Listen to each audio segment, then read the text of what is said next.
भक्तों 3 मई 2026 यानी रविवार को पड़ रही है ज्येष्ठ महीने की कृष्ण पक्ष द्वितीया तिथि। और दोस्तों ये वह तिथि है जो ज्येष्ठ महीने में पड़ने वाली सबसे बड़ी तिथि है, क्योंकि ये रविवार के दिन पड़ रही है। और हमारे हिंदू धर्म में इसका बहुत ही बड़ा और विशेष महत्व होता है। अगर कभी भी मौका लग जाए और ज्येष्ठ महीने की द्वितीया तिथि रविवार को पड़ जाए तो आप लोगों को सिर्फ और सिर्फ 11 गेहूं के दाने वाला उपाय तो अवश्य ही करना चाहिए, क्योंकि इन दोनों तिथियों का संयोग बहुत ही कम आता है। इसी के साथ भक्तों जब भी ज्येष्ठ महीने की द्वितीया तिथि पड़े तो आप लोगों को सिर्फ और सिर्फ 11 गेहूं के दाने वाला उपाय तो अवश्य करना। ये उपाय इतना खास है कि अगर आपने सही मुहूर्त पर सही क्रिया अनुसार 11 गेहूं के दाने वाला उपाय कर लिया, जो प्राचीन काल के समय का महा उपाय है, तो मान के चलिए भक्तों महादेव जी के आशीर्वाद से आपके जीवन का कितना ही बड़ा दुख हो उससे आपको मुक्ति मिल जाएगी। आपकी कोई भी मनोकामना हो, मान लीजिए आप नौकरी की तैयारी कर रहे थे तो आपकी नौकरी लग जाएगी, आपका बंद पड़ा व्यापार चल पड़ेगा। और भक्तों आप जिस बीमारी से आप बहुत दिनों से परेशान थे उस बीमारी से आपको मुक्ति मिल जाएगी। आपके जीवन में धन आना शुरू हो जाएगा, आपके जीवन में धन आने के नए नए रास्ते खुल जाएंगे। और मान के चलिए भक्तों फिर आपको किसी भी प्रकार की परेशानी का सामना नहीं करना पड़ेगा। इसीलिए भक्तों 3 मई रविवार के दिन आप लोगों को इस वाले उपाय को जरूर कर लेना है। भले ही आपने पूरे साल भर इस उपाय को ना किया हो, पर अगर आपने इस ज्येष्ठ महीने में पड़ने वाली द्वितीय तिथि के दिन अगर इस वाले उपाय को कर लिया तो आपको इस उपाय को करने का वो फल मिलेगा जिसकी आपने कभी भी नहीं करी होगी। इसीलिए आप लोग इस गेहूं वाले उपाय को एक बार जरूर कर लेना, ताकि आप लोगों के हाथ से ये मौका ना जा सके और आपको इस उपाय को करने का फल मिल सके। भक्तों इस वीडियो को देखने के बाद इस उपाय को समझने के लिए आपको कोई और वीडियो को देखने की जरूरत नहीं पड़ेगी। तो भक्तों इस उपाय को आपको कैसे करना है, कब करना है, कहां पर करना, और उपाय को करते समय आपको किन किन गलतियों को नहीं करना है और आपको किन किन बातों का ध्यान रखना है, ये सारी जानकारी हम आपको इस वीडियो में देंगे। तो चलिए भक्तों उपायों को शुरू करते हैं। अगर आप भी चाहते हैं कि महादेव जी का आशीर्वाद आप पर सदैव बना रहे तो वीडियो को लाइक करें, चैनल को सब्सक्राइब करें और कमेंट बॉक्स में हर हर महादेव जरूर लिखें। और अपने फायदे के लिए, गरीबी दूर करने के लिए इस वीडियो को पूरा देखकर जाना। यदि आज आपने वीडियो को बीच बीच में से देखा, काट काट कर देखा, तो जीवन में आपको कभी सफलता हासिल भी नहीं होगी। भक्तों ये 3 मई रविवार द्वितीया तिथि का दिन ये इतना खास होता है, इतना महत्वपूर्ण होता है। देखा गया कभी कभी बड़े बड़े पूजा पाठ अनुष्ठान से जो मनोकामना पूर्ण नहीं होते, वो 3 मई रविवार के दिन एक छोटे से उपाय करने से ही आपकी मनोकामना पूर्ण हो जाती है। अब हम समझते हैं इस वाले उपाय को हमें करना किस समय है। इस 11 गेहूं के दाने वाले उपाय को हमें ज्येष्ठ महीने के रविवार के दिन करना किस समय है। तो देखिए इस उपाय को करने का जो समय है वह सुबह का समय है और शाम का समय है। अब देखिए यहाँ पर हम मुख्य रूप से सुबह का समय नहीं बोलेंगे, क्योंकि 3 मई रविवार द्वितीया तिथि का दिन है और इस दिन प्रदोष काल के समय का बहुत महत्व होता है। बाकी अगर सुबह के समय भी करेंगे तो भी अच्छा होगा, उसमें कोई भी दिक्कत वाली बात नहीं है। तो चलिए जानते हैं इस विशेष उपाय के बारे में। लेकिन उससे पहले एक प्रार्थना, अगर आप इस चैनल पर नए हैं तो आप इस वीडियो को लाइक करें, चैनल को सब्सक्राइब करें और कमेंट बॉक्स में आप अपनी राशि, अपना नाम जरूर डाल दें, क्योंकि हम राशि से भाग्य भी बताते हैं और भाग्य में चल रही परेशानियों को दूर करने के लिए वो आसान से आसान उपाय भी बताते हैं। तो चलिए अब हम अपने सबसे पहले उपाय की बात कर लेते हैं। भक्तों अगर रविवार के दिन द्वितीया तिथि पड़ जाए तो इस दिन आपको 11 गेहूं के दाने वाला उपाय तो अवश्य करना चाहिए। देखो ये उपाय यदि आपके जीवन में कर्जा बहुत अधिक है, आपके जीवन में संकट बहुत अधिक रहते हैं, आपके ऊपर बहुत अधिक विपदा आ रही है, बार बार आपको अपने व्यापार में और अपने धन में हानि देखने को मिल रही है कि आपको प्रत्येक कार्य में हानि हो रही है, तो आपको ये उपाय करना चाहिए। देखिए इस उपाय के लिए आपको 11 गेहूं के दाने आपको लेने हैं, ठीक है। 11 दाने लेने के बाद में आपको जरूरत होगी चावल के दानों की, 11 चावल के दाने और 11 गेहूं के दाने और चावल के दाने खंडित नहीं होने चाहिए। अब आप कहोगे पंडित जी गेहूं कहाँ से लेने हैं? देखो आपको किसी भी किराना स्टोर पर गेहूं के दाने आपको आसानी से मिल जाएंगे, जाकर ले लेना, ठीक है ना। 11 गेहूं 11 चावल के दाने लेने हैं। साथ ही साथ आपको एक तांबे का लोटा है और उस तांबे के लोटे में आपको जल भरना है। जल आपका खुद के घर का होना चाहिए, मंदिर का नहीं होगा। अब आप ये सब सामग्री लेकर पहुंच जाओगे महादेव के शिवलिंग के पास में शाम के टाइम पे प्रदोष काल में। देखो जब आप ये उपाय कर रहे हो तो अपना फेस रखना उत्तर दिशा, नॉर्थ डायरेक्शन की तरफ। अब यहाँ पर जो मैं आपको क्रम बताने जा रहा हूँ ना, उस मेरे क्रम को बहुत ध्यान से सुनिए। महादेव को अगर कोई सबसे प्रिय है ना तो उनकी सबसे छोटी पुत्री जिनका नाम है माता अशोक सुंदरी, जो आपके पास में चावल 11 दाने हैं ना, उन चावल के 11 दानों को माता अशोक सुंदरी के स्थान पर आपको अपना नाम और गोत्र बोलते हुए समर्पित कर देने हैं, है ना। और चावल के दानों को रखने के बाद में जो आपके पास में तांबे का लोटा है ना, उस तांबे के लोटे को कहीं पे भी हम जल नहीं चढ़ेंगे। सिर्फ और सिर्फ माता पार्वती का जो हस्तकमल आपको दिख रहा है, यहीं पे गोल गोल आपको समर्पित करना है उसी जल को, और कहीं नहीं। ना तो माता अशोक सुंदरी के स्थान पर, ना तो शिवलिंग के ऊपर, सिर्फ आपको यहाँ पे गोल गोल जलाधारी पर आपको उस जल को समर्पित करना है।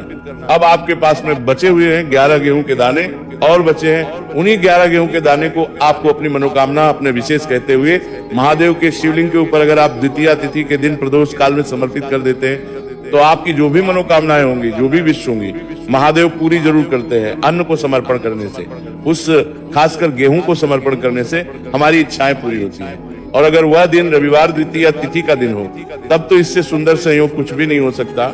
आपकी इच्छाओं को पूरा करने के लिए स्पेशल बहुत प्यारा सा उपाय आप सभी को जरूर करना है। ध्यान में रखिएगा, ये उपाय प्रदोष काल में करना है। भक्तों, भगवान शिव के शिवलिंग पर 33 कोटि देवी देवताओं का वास होता है। अगर हम शिवलिंग के सामने कुछ भी उपाय करते हैं तो हमारे सभी देवी देवता हमसे खुश हो जाते हैं। ये उपाय आपको अवश्य करना है। देखो, सुबह के टाइम नहीं कर सकते, ठीक है।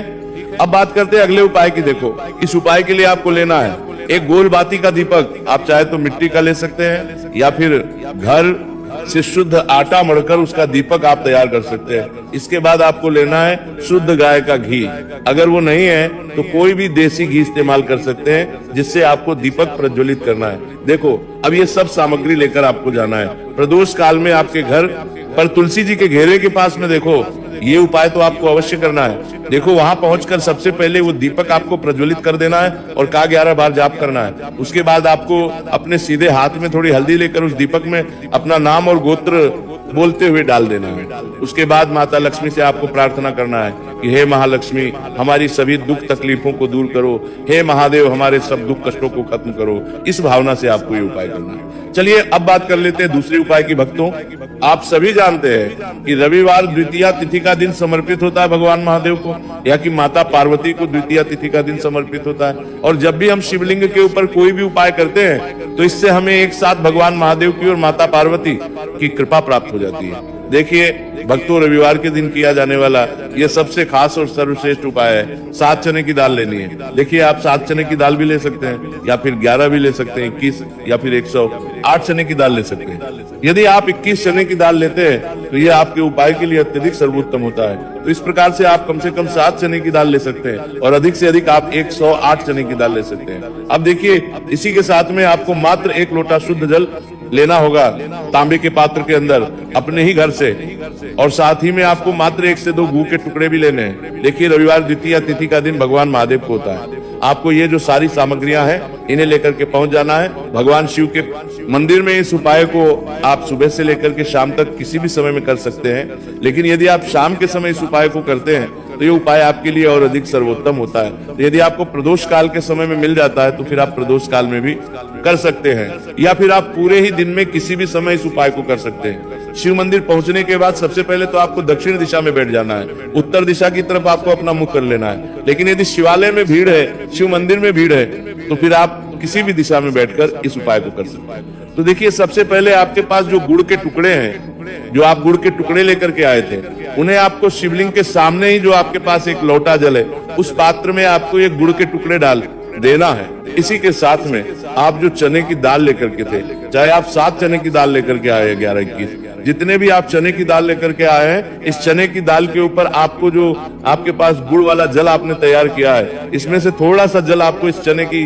दाल पर डाल लेना है। अब देखिए, आपके पास जो गुड़ वाला जल है, इसमें से सबसे पहले थोड़ा सा जल आपको श्री गणेश जी वाले स्थान पर समर्पित कर देना है। श्री शिवाय नमस्तुभयम इस मंत्र का जाप करते हुए फिर थोड़ा सा जल आपको श्री कार्तिकेय जी वाले स्थान पर समर्पित करना है। श्री शिवाय नमस्तुभयम इस मंत्र का जाप करते हुए फिर थोड़ा सा जल आपको माता अशोक सुंदरी वाले स्थान पर भी समर्पित करना है। श्री शिवाय नमस्तुभयम इस मंत्र का जाप करते हुए फिर थोड़ा सा जल आपको माता पार्वती के हस्त कमल पर समर्पित करना है और आपको श्री शिवाय नमस्तुभयम इस मंत्र का जाप कर लेना है। अब देखिए भक्तों, आपके पास जो सा जल और शेष बचेगा, इसमें से आपको केवल थोड़ा सा जल शिवलिंग पर अर्पित कर देना है और अंत में आपको उस पात्र में थोड़ा सा जल और शेष बचाना है।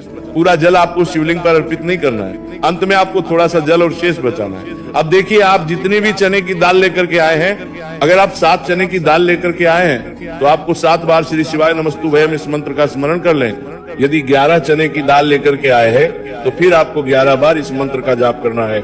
जितनी भी चने की दाल लेकर के आए हैं उतनी बार आपको श्री शिवाय नमस्तुभयम इस मंत्र का जाप करना है। और फिर आपको ये जो चने की दाल है इसे शिवलिंग के ऊपर ही समर्पित कर देनी है। लेकिन आपको ये चने की दाल बृहस्पतिश्वर महादेव का स्मरण करते हुए ही शिवलिंग पर अर्पित कर देनी है। और आपको अपनी मनोकामना को भी बोल देनी है।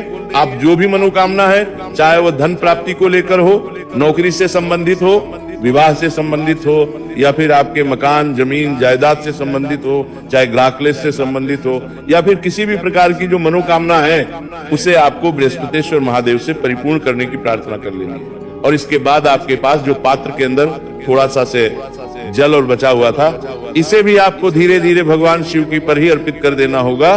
श्री शिवाय नमस्तुभयम इस मंत्र का जाप करते हुए भक्तों, ज्येष्ठ महीने का रविवार द्वितीया तिथि को जो भी व्यक्ति इस प्रकार से यह चमत्कारिक उपाय कर लेता है तो उसकी जो मनोकामना है वो भगवान लक्ष्मी नारायण की कृपा से तथा महादेव की कृपा से बहुत ही जल्द परिपूर्ण हो जाती है।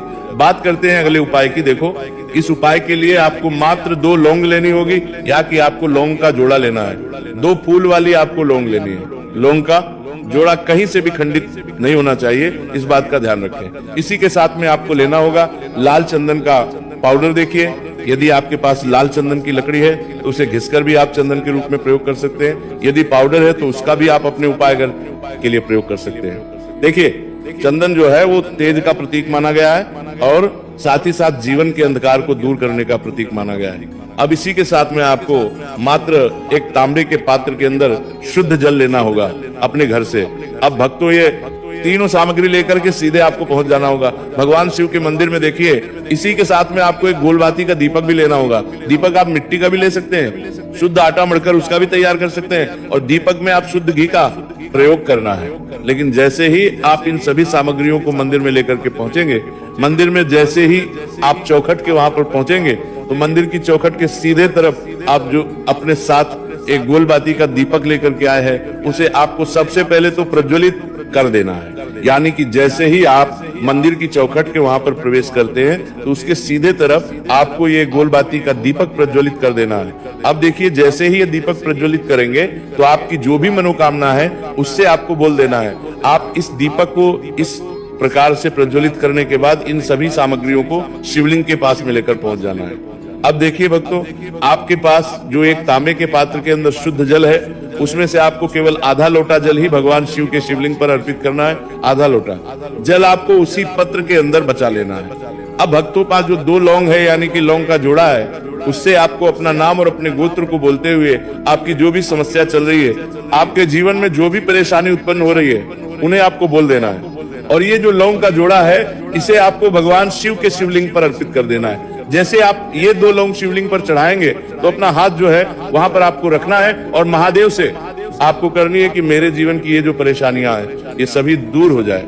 यानी कि आपके जीवन में धन की संबंधित परेशानी चल रही है, कर्ज की समस्या चल रही है, बच्चों का पढ़ाई लिखाई में मन नहीं लग पा रहा है, घर के जो आर्थिक संकट है वो सभी दूर हो, व्यापार आपका ढंग से नहीं चल पा रहा है, घर में रोग की स्थिति बनी हुई है। यानी कि जिस भी प्रकार की आपकी समस्याएं हैं उसे आपको बोल देना है और महादेव से इन सभी समस्याओं को दूर करने के लिए आपको प्रार्थना कर लेनी है।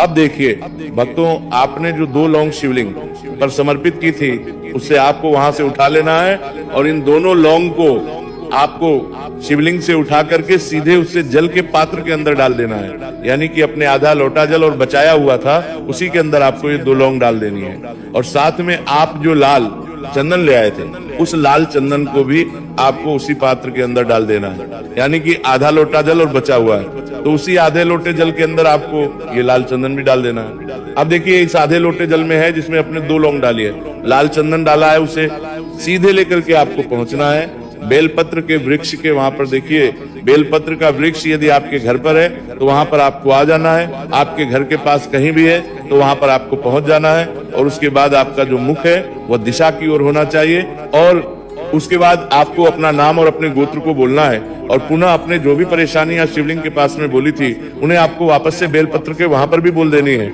और ये जो आधा लोटा जल और है इससे आपको पूरा बेलपत्र के वृक्ष की जड़ में श्री शिवाय नमस्तुभयम इस मंत्र का जाप करते हुए समर्पित कर देना है। तो बस इतना सा उपाय आपको करना है।